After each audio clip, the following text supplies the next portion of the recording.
Assalamualaikum warahmatullahi wabarakatuh. Halo teman-teman semuanya. Perkenalkan, nama saya Irsya Gusridela dengan NIM 2305110594. Saya berasal dari Program Studi Pendidikan Bahasa Sastra Indonesia dan Daerah, Fakultas Keguruan dan Ilmu Pendidikan Universitas Riau. Video ini adalah video pengganti presentasi di kelas oleh kelompok 13, yaitu pada mata kuliah Sejarah Sastra yang diampuh oleh Bapak Oki Rasdana SPD MPD. Kelompok 13 memiliki anggota yaitu ada saya sendiri, Irsya Gusridela, ada Nelva Trimavia, dan Indria Safitri.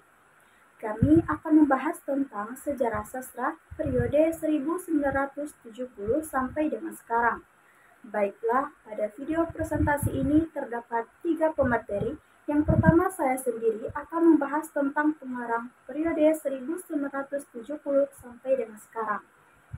Saya akan membahas tentang pengarang periode 1970 sampai dengan sekarang. Nah, teman-teman semuanya, terdapat beberapa tokoh yang terkenal pada masa 1970-an sampai dengan sekarang. Yang pertama ada Pramoeda Anantathur atau biasa disebut dengan Pram. Ia adalah salah satu penulis sastra terkenal Indonesia yang telah menulis dari 50 karya dan menerjemahkannya lebih dari 42 bahasa asing. Pramoeda Anantathur ini lahir pada tanggal 6 Februari 1925 di Kabupaten Blora dan meninggal pada tanggal 30 April di Jakarta. Pram ini dinobatkan sebagai peraih penghargaan fiksi sastra dan menerima penghargaan Ramon Magsaysay untuk jurnalisme, sastra, dan seni komunikasi kreatif. Nah, yang kedua ada Putu Wijaya, adalah seorang penulis drama, cerita pendek, esai, dan pelukis. Putu Wijaya ini lahir pada tanggal 11 April 1944. Pada tahun 1974, ia berpartisipasi dalam proyek penulisan internasional di Loa. Contoh karyanya ada Ger pada tahun 1986. Nah, yang ketiga ada Seno Bumira Ajidrama, adalah seorang penulis dan sastrawan Indonesia. Ia lahir di Boston tanggal 19 Juni 1958 dan besar di Yogyakarta. Tahun 1977, ia mulai bekerja sebagai reporter lepas untuk The Independent dan kemudian menerbitkan majalah kampus dan majalah film. Ia telah menulis sastra, cerita pendek, esai, dan naskah film. Nah, yang keempat ada Gunawan Muhammad, adalah seorang penyair Indonesia, penulis esai, dramawan, dan editor. Ia telah memenangkan banyak penghargaan untuk kerja jurnalistiknya, seperti penghargaan kebebasan Presiden Internasional tahun 1998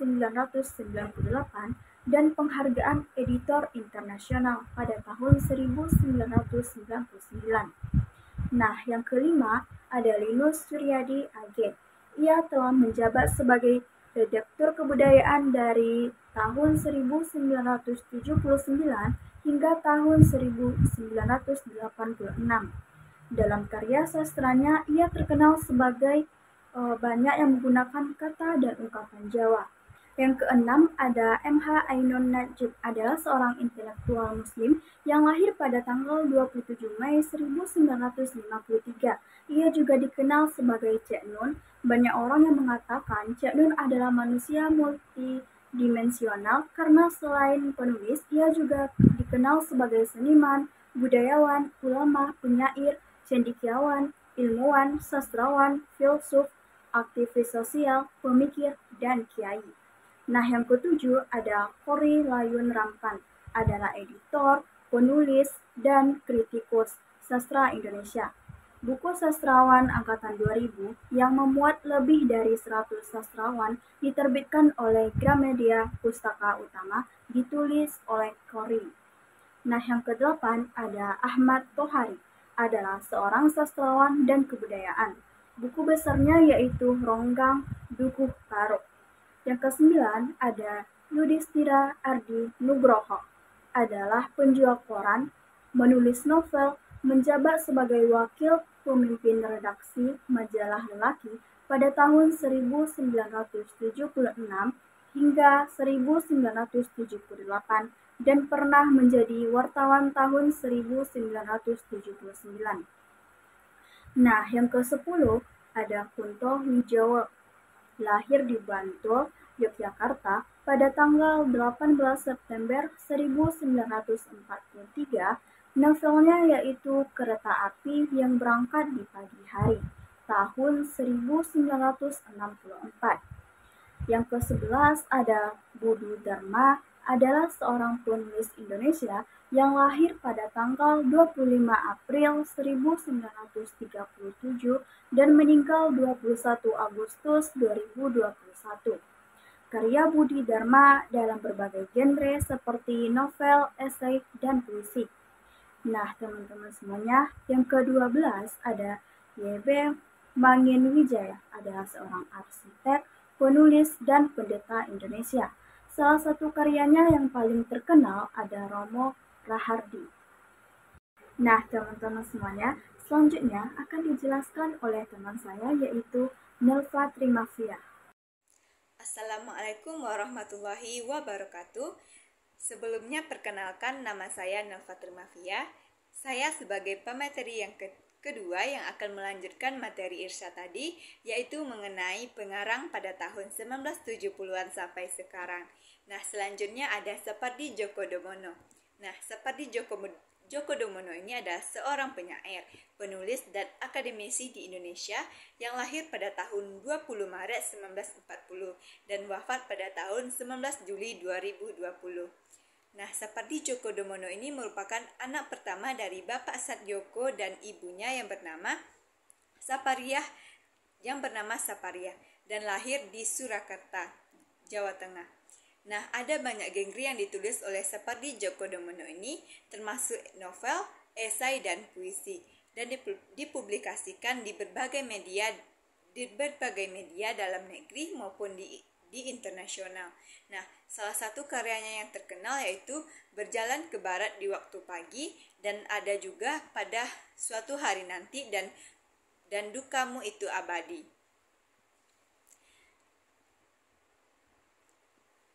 Separdi Djokodomono ini terkenal karena memanfaatkan teknik close, yaitu memasukkan slogan iklan dan harga tiket ke dalam tulisannya.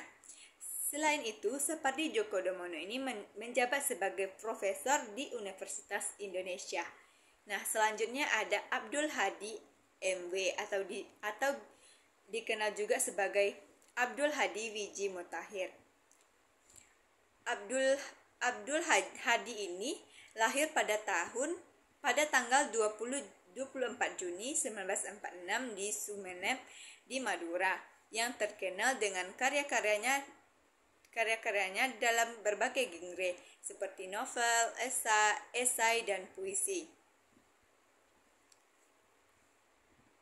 Salah satu karyanya yang terkenal yaitu Tergantung pada Angin yang terbit pada tahun 1983. Abdul Hadi ini diakui sebagai seorang ahli dalam sastra Islam dan dunia karena telah menyunting dan menerjemahkan sejumlah karya sastra termasuk karya Chairil Anwar. Dia juga berkontribusi dalam berbagai bidang sastra Indonesia. Nah, dia wafat dan dia menghembuskan nafas terakhirnya di usia 77 tahun, yaitu pada tahun 19 Januari 2024. Nah, selanjutnya ada Darmanto Djatman. Nah, Darmanto Djatman ini juga terkenal sebagai seorang penyair, penulis, dan akademisi yang terkenal di Indonesia. Ia lahir di Jakarta pada tahun 16 Juni 1968 yang terkenal karena novel, esai, dan puisi. Salah satu karyanya yang terkenal yaitu Sang Pemuda yang terbit pada tahun 1995.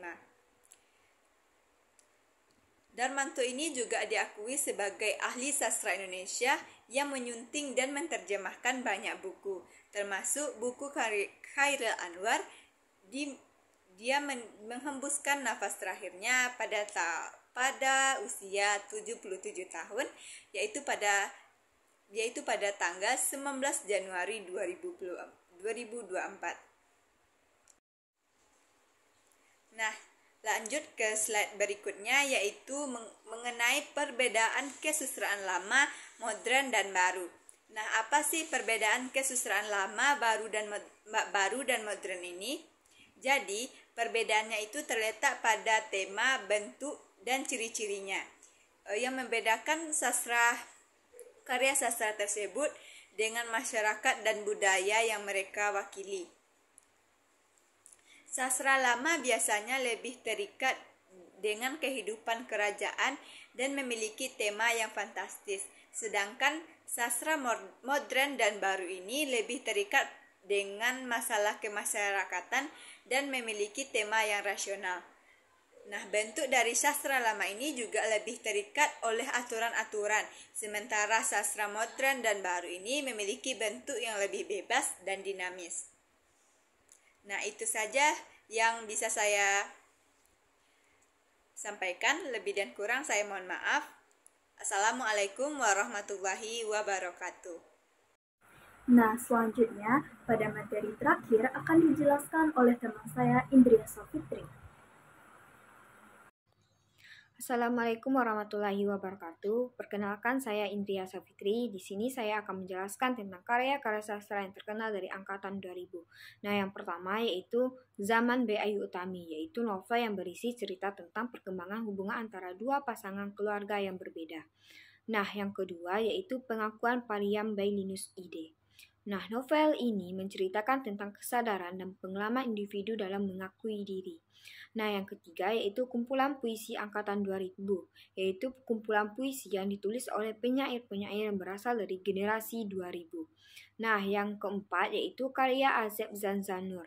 Nah, karya termahal dari Azeb Zanzanur ini yaitu sebuah novel yang berisi cerita tentang kehidupan di pesantren. Nah, yang kelima yaitu karya Afriza Mauna, yaitu karya termahal dari Afriza Mauna, yaitu novel yang berisi cerita tentang kehidupan di kampung. Nah, yang keenam yaitu karya Andre Hirata, yaitu karya termahal dari Andre Hirata yang berisi cerita tentang kehidupan di kota-kota di Indonesia. Nah, lanjut ke slide berikutnya. Nah, di sini saya akan menjelaskan secara singkat tentang hadiah sastra dari periode 1970 sampai sekarang. Nah, perlu kita ketahui, hadiah sastra adalah penghargaan yang diberikan kepada orang-orang yang dianggap telah berjasa bagi pengembangan bahasa dan sastra daerah. Seperti yang terlihat pada gambar tersebut, ada 6 penulis daerah yang menerima hadiah sastra Range pada tahun 2020. Nah, hadiah sastra Range adalah salah satu contoh penghargaan yang diberikan setiap tahun kepada penulis yang menerbitkan buku sastra dalam bahasa daerah dan terbit pada tahun sebelumnya.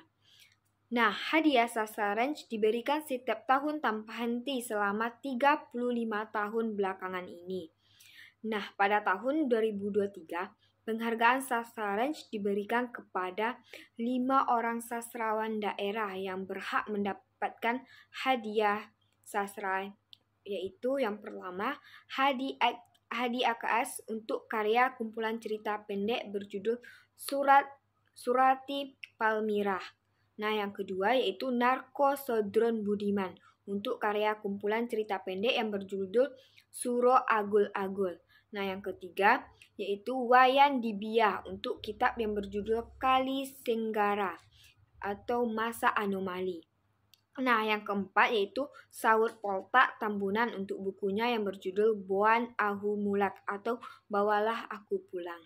Nah, yang kelima yaitu Zabidi Yakub untuk antologi puisi berjudul Singkapan. Nah, hadiah sastra Range pada tahun 2024 diberikan kepada 3 sastrawan daerah. Nah, yang pertama yaitu Abdullah Mustafa untuk buku cerita Anu Duaan. Yang kedua yaitu Ai Koraliati untuk Kembang Kertas, dan Syafi'i Bastaman untuk Bala Ganjur atau Sempalan Tilu Jaman. Selain hadiah sasaran, ada penghargaan tambahan.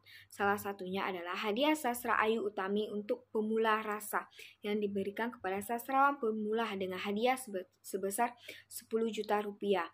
Hadiah ini diberikan kepada sastrawan Ayu Utami dan dimaksudkan untuk meningkatkan ekonomi lokal dan Nusantara. Slide selanjutnya merupakan salah satu contoh karya sastra puisi angkatan 2000 yang ditulis pada tahun 2020 oleh Asep Sansanur yang berjudul Haribaan Takdir. Puisi Haribaan Takdir karya Asep Sansanur menyajikan refleksi mendalam tentang kehidupan, nasib, dan penerimaan terhadap takdir melalui pemilihan kata-kata yang indah dan simbolis.